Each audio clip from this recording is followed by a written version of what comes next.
কিন্তু প্ৰমোদ বড়ো ডাঙৰীয়া মিছলীয়া আৰু চক্ৰান্তবাদী এজন নেতাই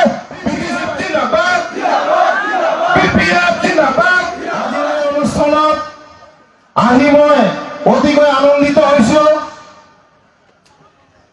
কাৰণ আপোনালোকক বিপিএফৰ প্ৰতি ভাল পোৱা শ্ৰদ্ধা মৰমৰ বিষয়ে আমি বুজাব লগা একো নাই।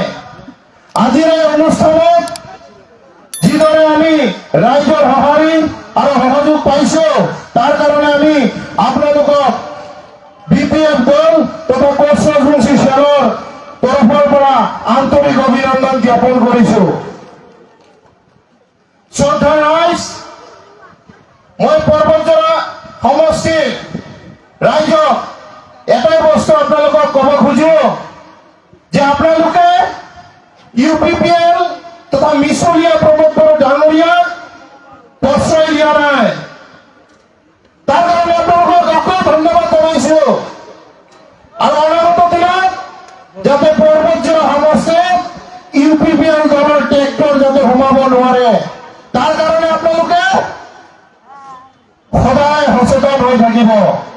আজি এই অনুষ্ঠানত আমি এটাই কথা বুজিব পাৰিছো যে অনাগত দিনত BPF চৰকাৰ আহিব আৰু এই BPF চৰকাৰ আমাৰ ৰাজ্য গঠন কৰিব। হাগ্ৰামা মহিলা ডাঙৰীয়াক BPFৰ মুখ্য পদত ৰাইজে স্থান দিব, তেখেতক ৰাইজে দায়িত্ব অৰ্পণ কৰিব।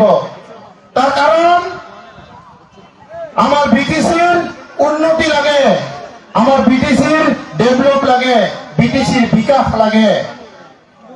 মিছলীয়া প্ৰমোদ বড়ো ডাঙৰীয়াই UPPL চৰকাৰ ছল চাতৰিৰে চক্ৰান্তমূলকভাৱে গঠন কৰি আজিৰ ডেটত আমাৰ সোণৰ BTCখন ধ্বংস কৰি আছে। আপোনালোকে জানে বিগত বছৰত 17 বছৰত যেতিয়া হাগ্ৰামা মহিলাৰী ডাঙৰীয়াৰ BPF দলৰ চৰকাৰ আছিল BTCত, তেতিয়া আমাৰ BTCত অসমৰ কেবিনেট মিনিষ্টাৰ 3 জনকৈ আছিল। আৰু বৰ্তমান আমাৰ এজন মিনিষ্টাৰ UPPL দলে আনিছে প্ৰমোদ বড়ো ডাঙৰীয়াই। তাৰে ভিতৰত ষ্ট্ৰং ডিপাৰ্টমেণ্ট কিন্তু দিয়া নাই। তো শ্ৰদ্ধাৰ ৰাইজ, মই অতিকৈ আনন্দিত যে এই সমষ্টিত আৰু UPPL চৰকাৰ সোমাব নোৱাৰে। ডাঙৰীয়াই ৰাইজৰ মাজত বহুত সোমাব, তেখেতে মিছা প্ৰচাৰ চলাব যে 17 বছৰ একো উন্নতি হোৱা নাই, হাগ্ৰামা মহিলাৰী একো উন্নতি কৰা নাই, কিন্তু সেয়া ভুল প্ৰচাৰ। আমি BTCত জন্মগ্ৰহণ কৰিছো, আপোনালোকে চবে জানে 17 বছৰ আগত BTCৰ ৰাস্তাত এটা হীৰৰ টুকুৰা নাছিল, আপোনালোকে জানে।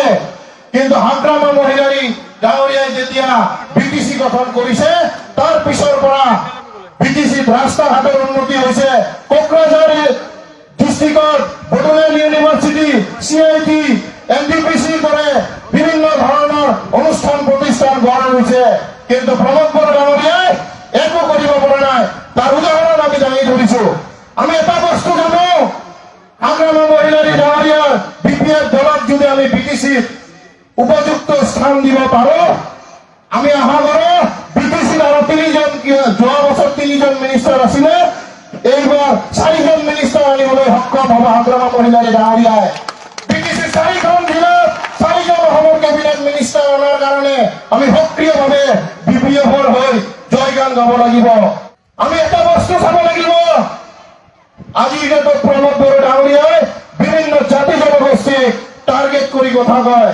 মই ৰাজবংশী চাৱা, মই 100বাৰ কম ৰাইজক প্ৰমোদ বড়ো ডাঙৰীয়াই আমাৰ ৰাজবংশী মানসিক দেখিয়ে নাপায়। সবাই কন হয় না নহয়?